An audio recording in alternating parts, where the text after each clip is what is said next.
So to give you an example, if you're dreaming up a study, a clinical trial, for example, I have led one clinical trial in my time, a small clinical trial.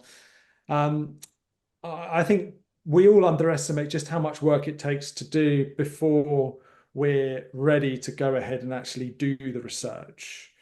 It can take many, many weeks, sometimes months, sometimes even years to get very robust study plans and protocols in place to then run those through the national, wherever you are in the world, that the national infrastructure to ensure ethical approval, to ensure that there is study sponsorship and insurance within the host institutions of that, to do appropriate patient and public involvement, meaning that you engage with healthy subjects and or patients at a very early stage to understand their perspective on the value of the research and the process of the research. So you need to sort of ask those patients, what would be acceptable to them, what would not be.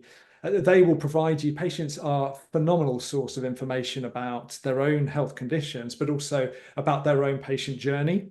And they can provide, understandably, a lot of information. I think a lot of clinical researchers overlook the value of patients and society in providing some shaping, in fact, quite a lot of shaping and steering around how the research should be conducted.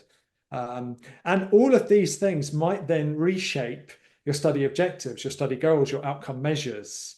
Therefore, again, as clinical researchers, we have to be really open to being robust and being thorough, but also a little bit flexible, and making sure that we've gone through multiple iterations of our protocols before we get anywhere close to the clinical study.